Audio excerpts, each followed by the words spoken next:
les saluda Humberto Blanco. Para esta nueva entrega hemos hecho un acercamiento técnico a dos de nuestros más grandes jugadores de todos los tiempos, José Raúl Capablanca y Guillermo García. Consideramos que es un trabajo muy instructivo para todo jugador que desee progresar en esta fase del juego. Hola Espero que lo amigos del disfruten, ajedrez, no se lo espero que pierdan. todos se encuentren estupendamente bien en cualquier parte del mundo que se encuentren. Soy Humberto Blanco y les doy las gracias por acompañarme en esta serie de videos que estamos haciendo para analizar el libro, el genial libro de Mark Dvoretzky, Manual de Finales. En el video de hoy nos mantendremos analizando los finales de torres, específicamente los finales de torre y peón contra torre. O sea, uno de los bandos tiene un peón de ventaja. Particularmente me siento con mucha confianza cuando voy a jugar los finales de torre, y creo que eso se debe en gran medida al estudio que he hecho dedicadamente sobre este libro de Dvoretzky. Así que no se vayan. Pues bien, como podemos ver en la posición, tenemos finales de torres con un peón de ventaja y ese peón está en la séptima fila a punto de coronar. El peón blanco está próximo a coronar. Vamos a tratar de agruparlos de modo que podamos abarcar eh, la mayor cantidad de finales posibles. Vamos a ver el peón en 7 torre, en 7 caballo y en 7 alfil. Hay que decir sobre estos finales que mientras más alejado esté del rey defensor, en este caso del rey negro, el peón se vuelve más peligroso y en breve veremos el porqué. Bien, pues entrando en contexto sobre el final propiamente, como podemos ver, la torre negra se encuentra en una posición perfecta eh, detrás del peón, como hemos ya mencionado en otras oportunidades, y al mismo tiempo está cortando al rey blanco en la casilla F1. Aunque esto no es tan determinante, pero sí es clave que la torre esté detrás del peón. Pues bien, el hecho de que un peón llegue a la sexta fila, a la séptima fila, tiene sus ventajas, pero también tiene sus problemas. Como podemos ver, la torre blanca se ha quedado sin capacidad de maniobra, ese es uno de los defectos, pero por supuesto está a punto de coronar, así que el jugador que se defiende tiene que hacerlo con una ubicación de piezas, en este caso torre y rey, bastante específica para no perder. Eh, Cuando el peón está en la sexta fila, en 6 torres, 6 caballos, 6 alfil, eh, hay que decir que si bien le faltan aún 2 casillas para llegar a coronar, tiene la ventaja de que la torre aumenta en su capacidad de movilización, pero también, imaginamos el peón en A6, el rey podría encontrar una ventana delante o un escape para los jaques delante del peón. Pues bien, vamos a ir paso a paso. En este final concretamente, si juegan las blancas, pues con torre H8 gana la partida. O lo que es similar, si las negras juegan rey E7, pierde, es un grave error por la jugada torre H8. Y este es el truco número uno que hay que dominar para aprovecharlo cuando el oponente falle y sobre todo para no caer en él cuando tengamos que defender el final. Entonces, si torre por peón, torre jaque en H7 y se cae la torre. O sea, rey E7 básicamente le da la oportunidad a la torre blanca de salir con este recurso ganador. Entonces, la única jugada para hacer tablas la posición es rey G7. El rey tiene que estar en G7 precisamente evitando la maniobra torre H8, torre H7. No nos funcionaría, por ejemplo, rey E6 estar en la sexta fila, como podemos ver por la jugada torre 8 jaque y, y con un jaque el peón coronar. De modo que rey G7 es más que suficiente para hacer tablas el final. Ahora podemos mantener el rey entre G7 o H7 o simplemente mantener la torre detrás del peón hasta tanto el rey blanco se aproxime a defender el peón.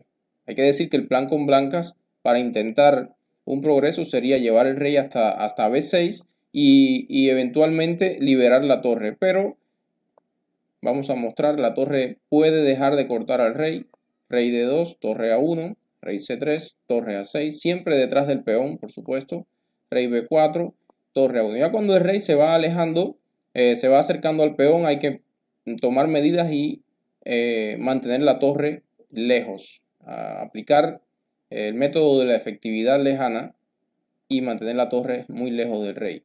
Rey B5, torre A2 o rey H7, y en este momento justo es donde las blancas tienen una amenaza real. Entonces es el momento oportuno para comenzar a dar jaques y el rey no tiene a dónde refugiarse de los jaques, el rey blanco. Torre A2 o torre C2 nos mantenemos dando jaque y bueno, no hay progreso en este caso. Pues bien, veamos la siguiente posición. En esta posición, que es bastante similar, incluso las blancas tienen un peón en G2, o sea, tienen dos peones de ventaja. Y esto nos muestra las dificultades que puede tener avanzar en exceso el peón pasado. En este caso me refiero al peón B, que lo han llevado hasta la séptima fila. Como ya habíamos mencionado, tiene la posibilidad de coronar en un solo movimiento, pero si el rey negro está bien colocado, o sea, las piezas negras en general están en las casillas adecuadas, entonces es mejor como concepto, como consejo general, no llevar el peón hasta el extremo. Pues bien, ¿por qué este final resulta tablas igualmente? Podríamos decir que el peón G, el peón de G2, el nuevo peón que hemos incluido, no surte ningún efecto en aras de romper las defensas de las negras. El peón puede llegar hasta G6, pero ciertamente para el negro es suficiente con controlar el movimiento torre H8. De modo que el peón en G6 no altera la posición del rey negro, no la va a cambiar y se puede mantener la situación defensiva ideal. Por ejemplo, G4, rey H7, G5, rey G7, G6 y la defensa ahora es la misma. La única pequeña diferencia es que no hay más movimientos con el rey. Deberíamos hacer tiempo solamente con la torre. Entonces torre B6, rey F2, torre B1, por supuesto, siempre detrás del peón, rey E3, torre B6, rey D4, torre B1, rey D5 y ahora nos mantenemos lejos del rey. Cuando el rey se está aproximando al peón, es mejor mantener la torre lo más lejos posible. Esta es la jugada más distante posible y una vez que el rey apoya el peón, entonces procedemos a dar jaques como habíamos mencionado anteriormente. Rey D6, torre B2 o torre D2 también, torre B2 y si torre 8, torre por B7 y aunque las blancas en alguna variante lograran mantener el peón de ventaja o por ejemplo torre E6, si bien aquí con torre B6 se cambian las torres y eventualmente cae el peón, pero aún así el rey de las negras domina la casilla de promoción del peón. Y es oportuno mencionar que todos los finales de torre y peón contra torre, tienen estrecha relación con dos finales básicos de la teoría de los finales de torre, valga la redundancia. Y me refiero a la posición filidor, que es esta que tenemos delante de nosotros ahora.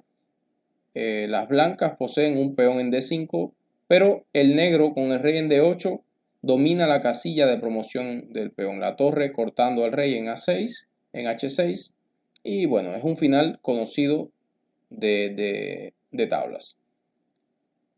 Y este final que está estrechamente conectado con el anterior, con la posición filidor, es conocido como posición lucena, donde el rey de las blancas domina la casilla de promoción del peón. Lo contrario. Y bueno, ya estamos en una situación cumbre donde a partir de aquí se gana con el método del puente.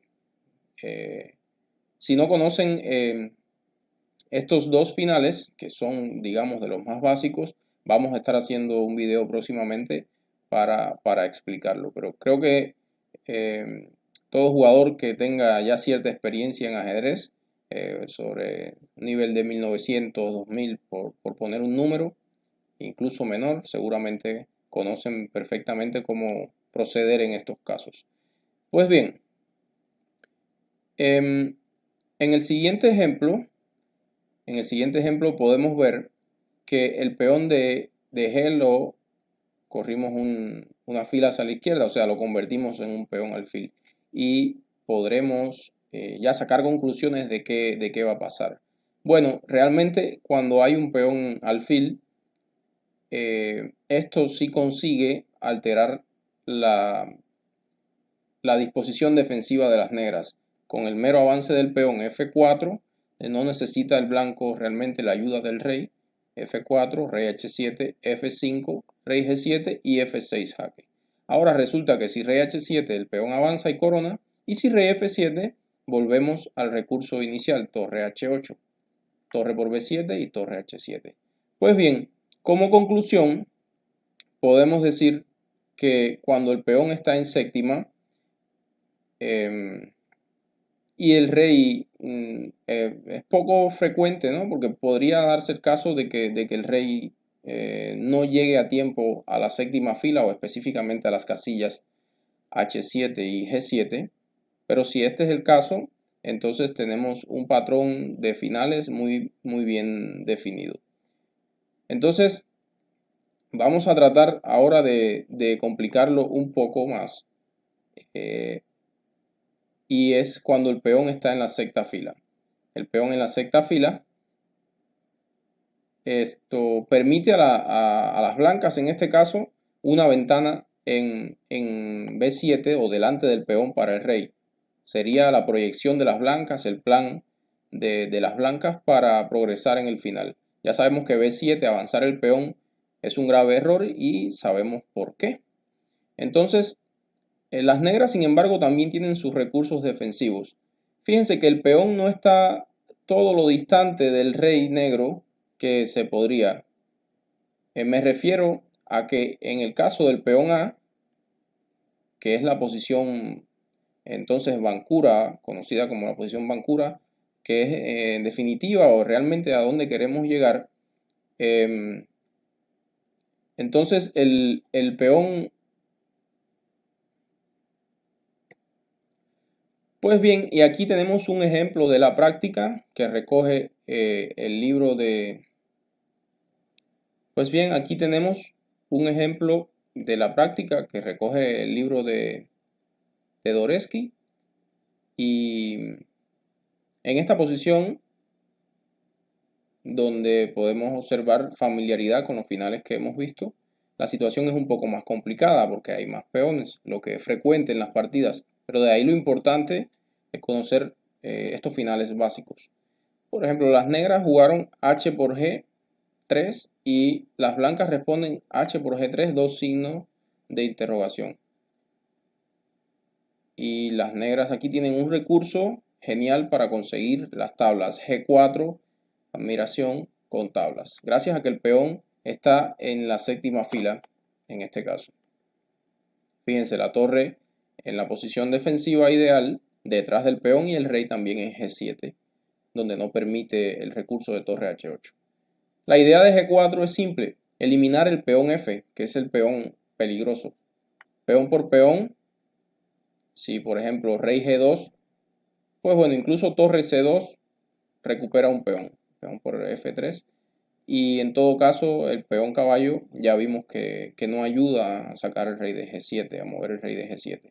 Pues bien, peón por peón, y a pesar de tener tres peones de ventaja, la posición defensiva se mantiene inalterable y no hay progreso, porque la torre blanca está esclavizada. Torre C1 y procedemos como en los ejemplos anteriores.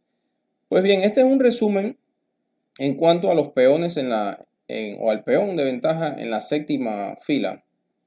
Ahora vamos a intentaremos complicarlo un poquito más. El peón en secta, que está bastante próximo a coronar también, pero no está del todo atrapando la torre. Esto ofrece otros matices y complica un poco más las cosas, sobre todo para el defensor. Pues bien, la ventaja para el blanco es que posee una ventana delante del peón para refugiarse de los jaques. Como pudimos ver, en el primer ejemplo llegaba un punto en donde el rey no podía escapar de los jaques y tenía que alejarse del peón. Pues aquí se puede mantener atado al peón, defendiendo el peón y eventualmente liberar la torre para jugar una posición o un final, una especie de final de Lucena, rey dominando la casilla de promoción del peón. El problema es que el peón no está todo lo alejado del rey defensor que podría. Me refiero a que no está en la columna A. Entonces, el jugador que se defiende podría especular con aproximar al rey, porque no existe el truco de torre H8. Bien, entonces, rey F7 y rey E1. Por ejemplo, si las blancas avanzan el peón a B7, entonces sí estarían amenazando torre H8. Por cierto, aquí torre H8 no funciona por torre por peón. Y si torre H7, por supuesto que rey E8 existe una fila extra para escapar de los jaques. Pues bien, si B7, rey G7 y tablas como ya hemos visto.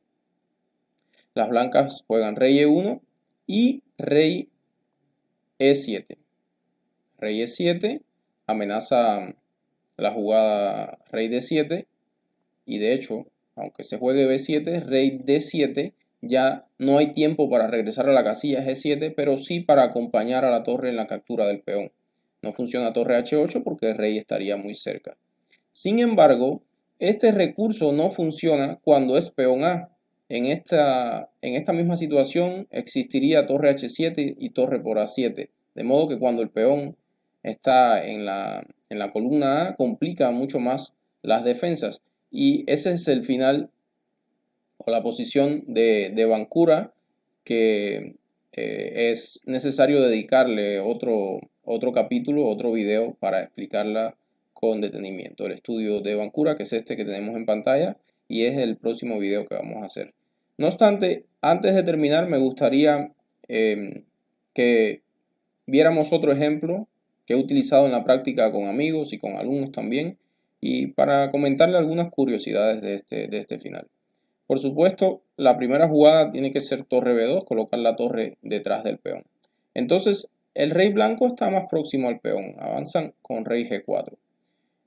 Al parecer, nuestra mente se crea algunos dogmas en el proceso de estudio, y yo creo que la totalidad de mis alumnos, por ejemplo, cuando lo hemos practicado y tomamos decisiones un tanto a la ligera quizás, acá han jugado rey G7, que es un error. Rey G7 no es necesario ir tan rápido a la casilla G7, ya que el peón aún está en B6.